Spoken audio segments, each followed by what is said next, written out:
Hello my viewers and welcome to another candid conversation about the Sonia Massey case, where the lines between justice and injustice are starkly drawn. Now in this video, we'll take a look into the raw emotions and unfiltered reactions of current and former law enforcement officers who are speaking out against the systemic failures that led to this tragedy. From a palm-color cop who's disgusted by the silence of her peers, to a black officer who shares his own perspective on the racial tensions that fueled this incident. We'll hear from those who are willing to challenge the status quo, but will also confront the disturbing rationalizations of those who seek to justify the unjustifiable. Now, as we examine the comments and reactions of these officers, we'll be forced to confront the harsh reality that this case represents. Was Sonia Massey's unaliving a tragic accident or a calculated act of violence? Was the officer's response reasonable or a gross abuse of power? So join me as we navigate the complex web of emotions, biases, and motivations that surround this case. Check out these videos. I will be right back. But I really want you to pay attention to the last video, the third video, which has just got me thinking. Hi, White Woman Cop here. I just want to talk about Sonia Massey. I've been in law enforcement 7 years and I have seen a lot of bullshit. And I'm telling you right now, that video of that officer unaliving that poor woman is disgusting. As a cop, I am completely disgusted with not only my duty and my profession right now, but all my other law enforcement officers who are refusing to speak out against this. I mean, this goes beyond a law enforcement. This goes to a humanity factor. This officer went into the situation wanting to kill someone. Why are there not more officers speaking out against this? That is not what I signed up to do this job for. And any cop that does not speak out against this is just as guilty. In fact, we should be the first ones speaking out against our own people that are doing this stuff. This is murder. Yeah, it's murder. When I signed up to be a law enforcement officer, it was to protect and serve my community. It was to get to know my community. It was to help my community, to better my community, to make sure my people were safe. That's why I signed up. So you're telling me right now that a pot of boiling water is a threat to you? That's I cannot fathom. Because again, this wasn't about a woman with a pot, was it? This was a race-related issue. I'm absolutely disgusted. Disgusted. I'm so sorry. Sonia Massey deserved better, and I will say her name. Justice for Sonia Massey. We failed you. As law enforcement, we absolutely failed you. We failed your family. We just failed. Some days, I'm done. I'm done. I don't want to be a part of this system. Because I care about people and I want to help people. I do not want to harm anyone. And if you go into this profession with some idea of grandeur, like you want to be a hero, you don't need to be here. And now all the work that us good officers do to try to bring our community together, to make them not fear us, well, guess what? It's all gone because of that. And I'm not going to say his name because I'm not going to make him famous. He's nobody. He's dirt underneath my boot. What's up, y'all? Hey, I'd rather come on here now, but I just really want to speak on the Sonia Massey situation because I wouldn't feel right if I didn't, bro. I ain't gonna lie, that whole situation itself was just evil. It wasn't nothing justified about it. That was pure evil, bro. Like first off, she called y'all for help. It's not like y'all got a call of a lady tripping or got a call of go check on her because isn't that. She called y'all because she was scared. She felt somebody was at her house or in her house, around her house, or whatever she felt. She called and just wanted some help. That's what make the situation bad. That would just make it way worse because she called them. Second thing, if you pay attention to the video like I did, he was aggressive with her the moment he met her. The moment he encountered that woman, he was coming at her so crazy. He didn't even when he got in the house, he didn't even ask her about what she called for. He got in there with the tripping with her, like, why is this? Why that? What's your ID? What's your name? You this? You okay? You need it? Like, that ain't why she called. That ain't why she called you, bro. He came with that on his mind. The moment he saw she was a black female, he had that on his mind, bro. You can't, you 3 times. One was a headshot. I think all of them was a headshot, not mistaken. Your partner tell you, I'm finna go get the first aid kit. You tell him, don't worry about it. It's a headshot. You said that like you were proud. Like, yeah, I got her straight in the head. Like, that's how you said that. Like, because that's something you was waiting to do anyway. Because this man had been to 6 different law enforcement agencies, bro. There's no way that man should have ever been to law enforcement. From the drunk driving tickets and all that he was never supposed to be in law enforcement at all. And like then you go outside and you tell your other partners she was a crazy effing B. Of all the stuff you could have said, you said she was a crazy effing B after you just literally 3 times in the face with no remorse at all. She was coming at you. How was she coming at you with a pot of water, bro? The woman throwed her hands up and said, I'm sorry, and 3 times. Bro. When I went to academy, when I went to police academy, one of the things they told us was your gun is a defensive weapon. That's your last resort. When your life on the line or somebody else's life is on the line, that's your last resort. If that woman was coming at you with a pot of water, bro, you had a taser. You could have popped her with that taser. She would have locked up fair. You could have put her in handcuffs. You still would have been wrong. But still in all, I'd rather you did that if you felt if you felt threatened. You know what I'm saying? But you 3 times on her face, bro. Can you imagine how that would have went had his partner's body cam wasn't rolling? Because here's what known. Here's what known. I want you to think about this too. This happened at the beginning of the month. So we just now hearing about this week. So this been happening. This been happening. I'm pretty sure that girl probably in the ground now and everything. So I don't know, man. That whole situation is hurtful. It's real messed up. It's real messed up, bro. Like,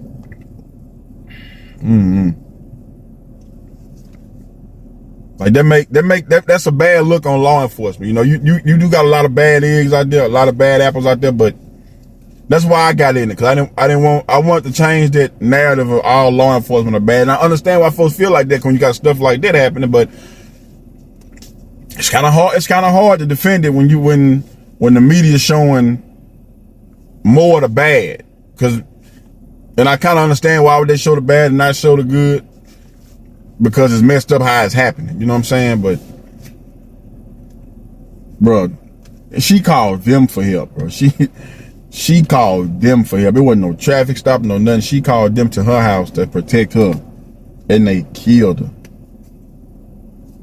That's crazy. That is crazy. That ain't have to happen like that at all. And then they fired them, which they always do with the officers. They fire them to make it look good.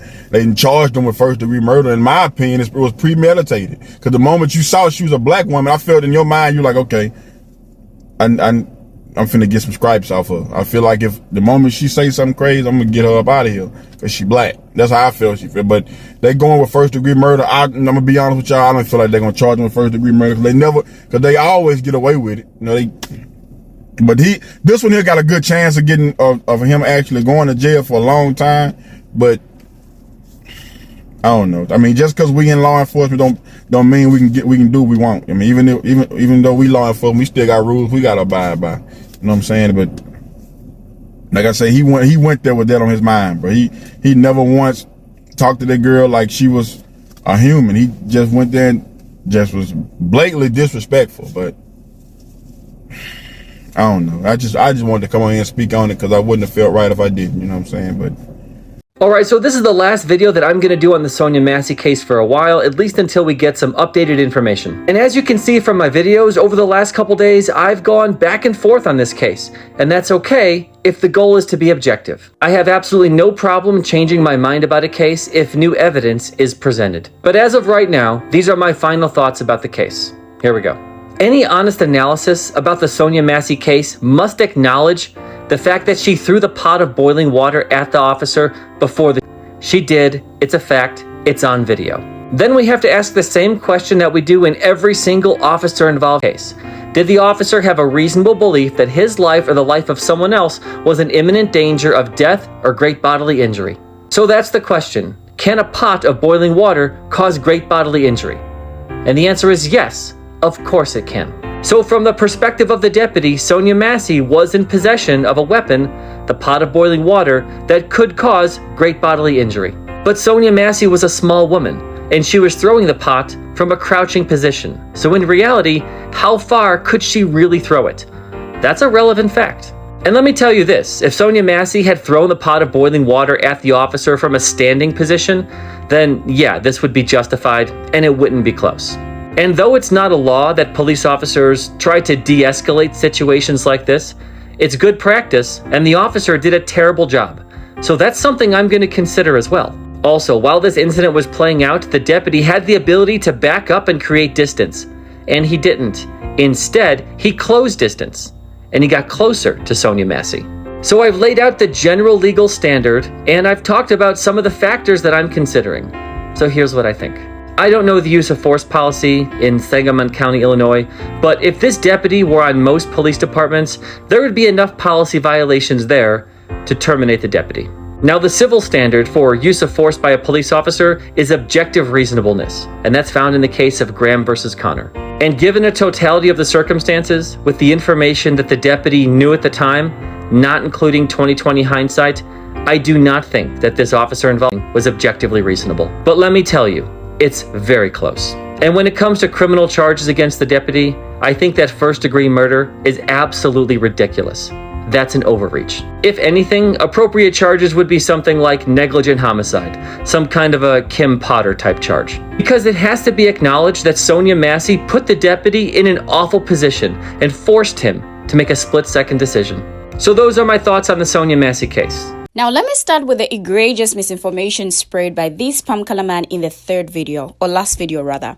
Now, he claims that the video shows Sonia Massey pouring a pot of boiling water on the cop before the pew-pewing. I've watched the video and I know you all have too. We saw what happened and it's not what this man is trying to spin. Now, this is a blatant lie and it's appalling that he's trying to justify the officer's actions with a false narrative. If his claim were true, why do all the news outlets confirm that Sonia Massey was unarmed and posed no threat to the officer? This is a classic case of gaslighting, where those in power try to manipulate the truth to fit their agenda. It's a desperate attempt to justify the unjustifiable, but we won't let them get away this time. Not this time. We saw the video and we know the truth. This type of misinformation is dangerous, as it perpetuates a false narrative that can lead to further injustice. It's time to call out these lies and hold people accountable for spreading them. The truth matters and we won't let it be distorted to feed a biased agenda. It's really astonishing that this palm color man in the third video is trying so hard to fit his narrative into the events of the Sonia Massey case. At what point does one watch the video and see what he's claiming? It's simply not there. You can watch the video back and forth, slow it down and analyze it frame by frame, but at no point will you see Sonia Massey pouring a pot of boiling water on that cop. It's a fabrication, a desperate attempt to justify the officer's actions. It's mind-boggling that someone would try so hard to distort the truth to feed themselves into an agenda that's so clearly flawed. What's driving this need to justify the unjustifiable? Is it a desire to maintain a status quo of oppression or a fear of confronting the harsh reality of systemic racism? Whatever the motivation is, it's clear that this man is more interested in promoting a false narrative than in seeking truth and justice. And that's a dangerous game to play, especially when it comes to issues of life and unaliving. Let's be clear here. The video doesn't lie. The evidence doesn't lie. And we won't let those who try to distort the truth get away with it. Let's also be clear about another crucial aspect of this case. The pot of boiling water that the palm color man in the third video claims was a weapon in Sonia Massey's possession. It only became a factor because Officer Sean Grayson told her to attend to it. He instructed her to go turn it off, not because he was concerned for her safety, but because he wanted to use it against her.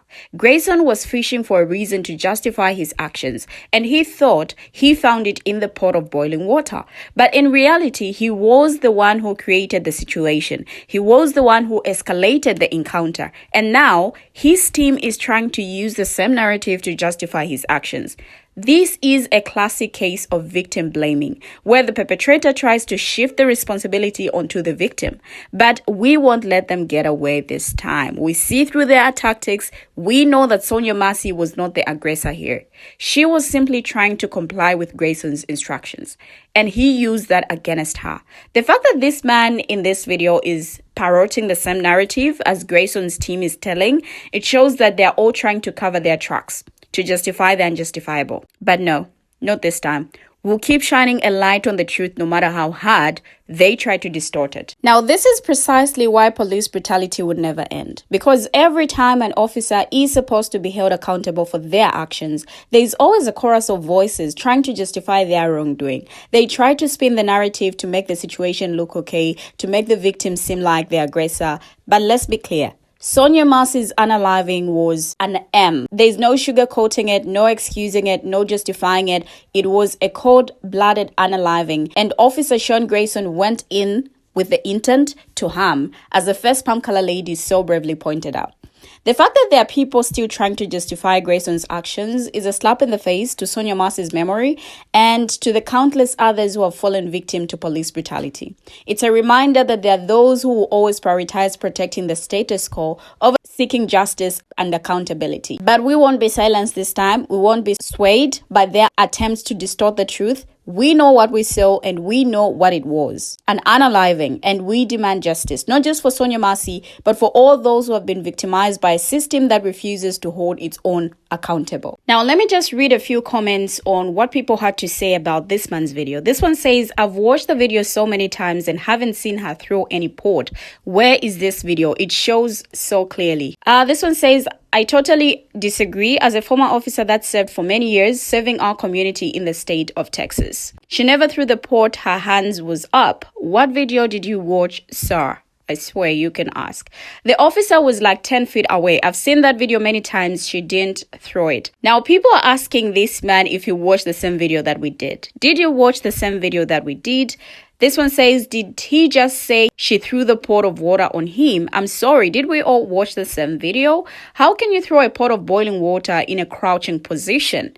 Can you post the video you watched seeing her throw the water? I think you're the only person with that video. Yeah, I think so too. I've seen a lot of videos. I have yet to see where she threw it. Can someone tag me in the throwing video, please? This one says, what video are you watching? It was in the sink when she got a bee in her eye. The pot was still on the stove. She never threw it. Why didn't the officer just turn off the pot of water? Now, these are just some of the comments on his video. And a lot of people are asking him if we watched the same video. And I don't think so as well. I think he watched another video because I still can't see where she threw that pot on that cop.